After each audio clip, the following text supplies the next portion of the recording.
ओम शांति। याद की यात्रा की संपूर्ण स्टेज 26 जनवरी 70। बाप दादा भी यहाँ बैठे हैं और आप भी यहाँ बैठे हो, लेकिन बाप दादा और आप में क्या अंतर है? पहले भी साकार रूप में यहाँ बैठते थे, लेकिन अब जब बैठते हैं तो क्या फील होता है? जैसे साकार रूप में बाप के लिए समझते थे कि लोन ले आए हैं, उसी समान अनुभव अभी होता है। अभी आते हैं मेहमान बनकर। यूं तो आप सभी भी अपने को मेहमान समझते हो, लेकिन आपके और बाप के समझने में फर्क है। मेहमान उसको कहा जाता है जो आता है और जाता है। अभी आते हैं फिर जाने के लिए। बहुत था बुद्धियों का अनुभव, यह है प्रैक्टिकल अनुभव। दूसरे शरीर में प्रवेश हो कैसे कर्तव्य करना होता है, यह अनुभव बाप के समान करना है। दिन प्रतिदिन तुम बच्चों को बहुत कुछ सामान स्थित होती जाएगी। दिन प्रतिदिन तुम बच्चों को बहुत कुछ समान स्थिति होती जाएगी। आप लोग भी ऐसे अनुभव करेंगे, सचमुच जैसे लोन लिया हुआ है, कर्तव्य के लिए मेहमान है। जब तक अपने को मेहमान नहीं समझते हो, तब तक न्यारी अवस्था नहीं हो सकती है। जो ज्यादा न्यारी अवस्था में रहते हैं, उनकी स्थिति में विशेषता क्या होती है? उनकी बोल से, उनके चलन से उपराम स्थिति का औरों को अनुभव होगा। जितना ऊपर स्थिति होती जाएगी, उतना उपराम होते जाएंगे। शरीर में होते हुए भी उस उपराम अवस्था को पहुंच सकते हो। बिल्कुल देह और देही अलग महसूस हो, उसको कहा जाता है याद के यात्रा की संपूर्ण स्टेज। योग की प्रैक्टिकल सिद्धि। बात करते करते जैसे न्यारापन खींचे, बात सुनते भी जैसे कि सुनते नहीं, ऐसे भासना औरों को भी आए। ऐसी स्थिति की स्टेज को कर्मातीत अवस्था कहा जाता है। कर्मातीत अर्थात देह के बंधन से भी मुक्त। कर्म कर रहे हैं, लेकिन उनके कर्मों की खाता नहीं बनेगा। जैसे कि न्यारी रहेंगे और कोई अटैचमेंट नहीं होगी। कर्म करने वाला अलग और कर्म अलग है। ऐसे अनुभव दिन प्रतिदिन होता जाएगा। इस अवस्था में जास्ती बुद्धि चलाने की भी आवश्यकता नहीं है। संकल्प उठा और जो होना है वही होगा। ऐसी स्थिति में सभी को आना होगा। मूल वतन जाने के लिए पहले वाया सूक्ष्म वतन जाएंगे। वहां सभी को आकार मिलना है, फिर अपने घर चलकर फिर अपने राज्य में आ जाएंगे। जैसे साकार वतन में मेला हुआ, वैसे सूक्ष्म वतन में होगा। वो फरिश्तों की मेला नजदीक है। कहानियां बताते हैं ना, फरिश्ते आपस में मिलते थे, रूहों रूहों से बातें करते थे, वही अनुभव करेंगे। तो जो कहानियां गाई हुई है उसका प्रैक्टिकल में अनुभव होगा। उसी मेले के दिनों का इंतजार है। अभी सर्विस के निमित्त हो, सभी कुछ भूले हुए बैठे हो। उस अव्यक्त स्थिति में मन और तन व्यक्त देश में है, ऐसे अनुभव होता है। अच्छा, अपने को कहाँ के निवासी समझते हो? परम धाम के निवासी समझते हो? यह कितना समय याद रहती है? यह एक ही बात याद रहे कि हम परम धाम निवासी आत्मा इस व्यक्त देश में ईश्वरीय कर्तव्य करने के निमित्त आए हुए हैं। मधुबन में आकर के विशेष कौन सा गुण मिला है? मधुबन का विशेष गुण है मधुरता। मधु अर्थात मधुरता, स्नेही।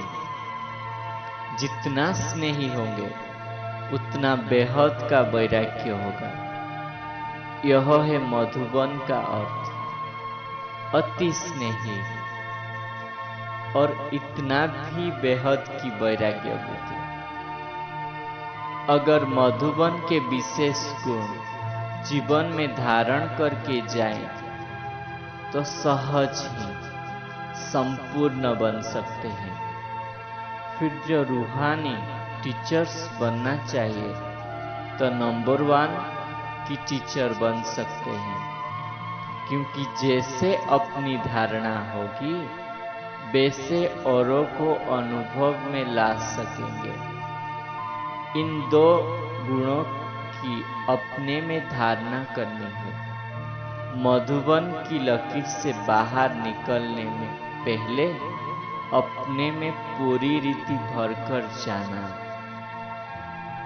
एक स्नेह से, दूसरा बेहद के वैराग्य वृत्ति से कोई भी परिस्थितियों को सहज सामना कर सकेंगे। सफलता के सितारे बनने के लिए यह 2 गुण मधुबन की सौगात ले जाना है। जैसे कहाँ भी जाना होता है तो वहाँ जाते ही पूछा जाता है कि यहाँ की विशेष चीज क्या है।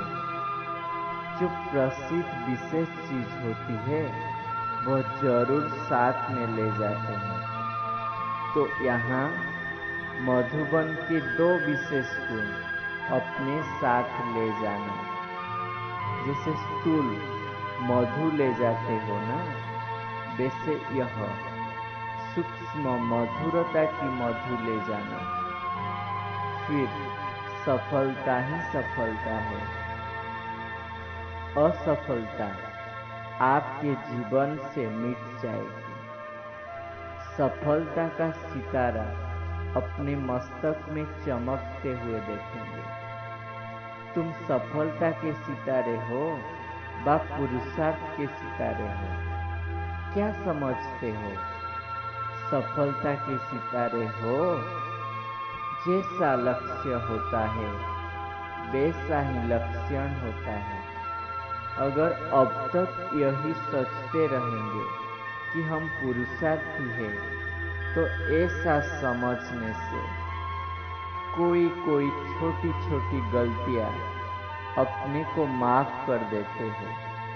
समझते हो हम तो पुरुषार्थी हैं। इसलिए अब पुरुषार्थी नहीं लेकिन सफलता का स्वरूप बनना है। कहाँ तक पुरुषार्थ में रहेंगे? जब स्वयं सफलता स्वरूप बनेंगे तब दूसरी आत्माओं को भी सफलता का मार्ग बता सकेंगे। अगर खुद ही अंत तक पुरुषार्थी चलते रहेंगे तो संगम के प्रारब्ध का अनुभव कब करेंगे? क्या यह जीवन पुरुषार्थी हो जाएगी? इस संगम युग का प्रारब्ध प्रत्यक्ष रूप में नहीं प्राप्त करेंगे। संगम के पुरुषार्थ का फल क्या है? सफलता स्वरूप भी निश्चिंत करने से सफलता होती रहेगी। जब यह समझेंगे कि मैं हूं ही सफलता का सितारा, तो असफलता कैसे आ सकती है? सर्वशक्तिमान की संतान कोई कार्य में असफल नहीं हो सकते। अपने मस्तक में विजय का सितारा देखते हो या देखेंगे? विजय तो निश्चित है ना। विजय अर्थात सफलता। अभी समय बदल रहा है। जब समय बदल गया तो अपने पुरुषार्थ को भी बदलेंगे ना। अब बाप ने सफलता का रूप दिखला दिया है, तो बच्चे भी रूप में व्यक्त देह में होते सफलता का रूप नहीं दिखाएंगे। अपने को सदैव सफलता का मूर्त ही समझो। निश्चय को विजय कहा जाता है। जैसा विश्वास रखा जाता है वैसा ही कर्म होता है। निश्चय में कमी होगी तो कर्मों में भी कमी हो जाएगी। स्मृति शक्तिवान है तो स्थिति और कर्म भी शक्तिवान होंगे। इसलिए कभी भी अपनी स्मृति को कमजोर नहीं रखना। शक्ति दल होना तो असफल कैसे हो सकते हो? अपनी कल्प पहली वाली बात याद करो। पांडव ने क्या किया था? विजयी बने थे ना। तो अब अपने स्मृति को श्रेष्ठ बनाओ। अब संगम पर है विजय का तिलक। फिर इस विजय के तिलक से राज तिलक मिलेगा। इस विजय के तिलक को कोई मिटा नहीं सकते, ऐसा निश्चय है। जो विजय रत्न है उनकी हर बात में विजय ही विजय है। उनकी हार हो नहीं सकती। हार तो बहुत जन्म खाते रहे, अब आकर विजय बनने बाद फिर हार क्यों? विजय हमारी ही है। ऐसा एक बल एक भरोसा रहे। तो स्नेह है संबंध जोड़ने का साधन।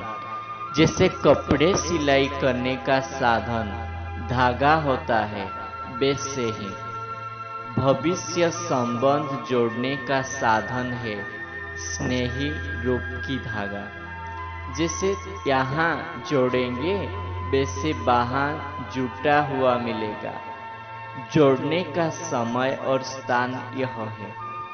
ईश्वरीय स्नेह भी तब जुड़ सकता है जब अनेक के साथ स्नेह समाप्त हो जाता है। तो अब अनेक स्नेह समाप्त कर एक से स्नेह जोड़ना है। वो अनेक स्नेह भी परेशान करने वाले हैं, और ये एक स्नेह सदैव के लिए परिपक्व बनाने वाला है। अनेक तरफ से तोड़ना और एक तरफ जोड़ना बिना तोड़े कभी जुट नहीं सकता।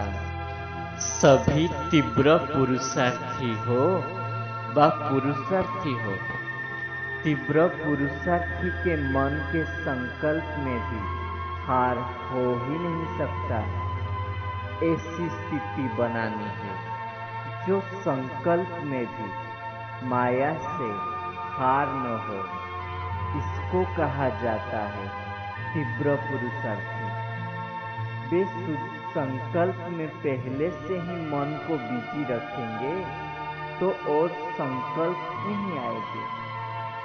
पूरा भरा हुआ होगा तो एक बूंद भी जास्ती पड़ नहीं सकेगी, नहीं तो वह बह जाएगा। तो यही संकल्प मन में रहे। जो व्यर्थ संकल्प आने का स्थान ही न हो, इतना अपने को बिजी रखो। मन को बिजी रखने के तरीके जो मिलते हैं वो आप पूरे प्रयोग में नहीं लाते हो, इसलिए व्यर्थ संकल्प आ जाता है। एक तरफ बिजी रखने से दूसरा तरफ स्वयं छूट जाता है। मंथन करने के लिए बहुत खजाना है, इसमें मन को बिजी रखना है। समय की रफ्तार तेज है, बा आप लोगों के पुरुषार्थ की रफ्तार तेज है। अगर समय तेज चल रहा है और पुरुषार्थ ढीला है तो उसकी रिजल्ट क्या होगी? समय आगे निकल जाएगा और पुरुषार्थ ही रह जाएंगे। समय की गाड़ी छूट जाएगी, सवार होने वाले रह जाएंगे। समय की कौन सी तेज देखते हो? समय में बीती को बीती करने की तेज है। वही बात को समय पर फिर रिपीट करता है। तो पुरुषार्थ की जो भी कमियां हैं उसमें बीती को बीती समझ आगे हर सेकंड में उन्नति को लाते रहो, तो समय के समान तेज चल सकते हो। समय तो रचना है, रचना में यह गुण है तो रचयिता में भी होना चाहिए। ड्रामा क्रिएशन है तो क्रिएटर के बच्चे आप हो ना, तो क्रिएटर के बच्चे क्रिएशन से ढीले क्यों? इसलिए सिर्फ एक बात का ध्यान रखें कि जैसे ड्रामा में हर सेकेंड अथवा जो बात बीती जिस रूप से बीत गई वो फिर से रिपीट नहीं होगी, फिर रिपीट होगी 5000 साल के बाद। वैसे ही कमजोरियों को बार बार क्यों रिपीट करते हो? अगर यहाँ कमजोरियां रिपीट न होने पाए तो फिर पुरुषार्थ तेज हो जाएगा। जब कमजोरी समेट जाती है तो कमजोरी की जगह शक्ति भर जाती है। अगर कमजोरियों को रिपीट होती रहती है तो शक्ति नहीं भरती है। इसलिए जो बीता सो बीता। कमजोरी की बीती हुई बातें फिर संकल्प में भी नहीं आनी चाहिए। अगर संकल्प चलते हैं तो वाणी और कर्म में आ जाते हैं। संकल्प में ही खत्म कर देंगे तो वाणी कर्म में नहीं आएगा। फिर मन, वाणी, कर्म तीनों शक्तिशाली हो जाएगी। बुरी चीज को सदैव फौरन ही फेंका जाता है ना, अच्छी चीज को प्रयोग किया जाता है। तो बुरी बातों को ऐसे फेंको जैसे बुरी चीज को फेंका जाता है। फिर समय पुरुषार्थ से तेज नहीं जाएगा। समय का इंतजार आप करेंगे तो हम तैयार बैठे हैं। समय आए तो हम जाए, ऐसे स्थिति हो जाएगी। अगर अपनी तैयारी नहीं होती है तो फिर सोचा जाता है कि समय थोड़ा हमारे लिए रुक जाए। बांधुलियों का योग तेज होता है, क्योंकि जिस बात से कोई रोकते हैं तो बुद्धि जरूर उस तरफ लगी रहती है। घर बैठे भी चरित्रों का अनुभव कर सकते हो, लेकिन ऐसी लगन चाहिए। जब ऐसी लगन अवस्था हो जाएगी तो फिर बंधन कट जाएगी। एक की याद हो तो अनेक बंधन तोड़ सकते हो। एक से जोड़ना अनेक से तोड़ना है, एक बाप के सिवाय दूसरा न कोई। जब ऐसी अवस्था हो जाएगी फिर यह बंधन आदि सब खत्म हो जाएगा। अभी चलन में अलौकिकता लाओ तो चलन की आकर्षण लौकिक संबंधियों आदि को भी स्वयं खींचेगी। लौकिक संबंध में वाणी काम नहीं करती, चलन की आकर्षण होगी। तो अब बहुत तेज से चलना है। अभी ऐसा बदल कर दिखाओ जो सभी के आगे एग्जाम्पल बनो। अब एक सेकेंड भी नहीं गवाना है। चेक अप कर सकते हो। बहुत समय गया, अब समय बहुत थोड़ा रह गया है। समय भी बेहद की वैराग्य वृत्ति को उत्पन्न करता है, लेकिन समय के पहले जो अपनी मेहनत से करेंगे तो उनको फल ज्यादा मिलेगा। जो खुद नहीं कर सकेंगे उन्हों के लिए समय हेल्प करेगा, लेकिन वो समय की बलिहारी होगी, अपनी नहीं। अच्छा, ओम शांति।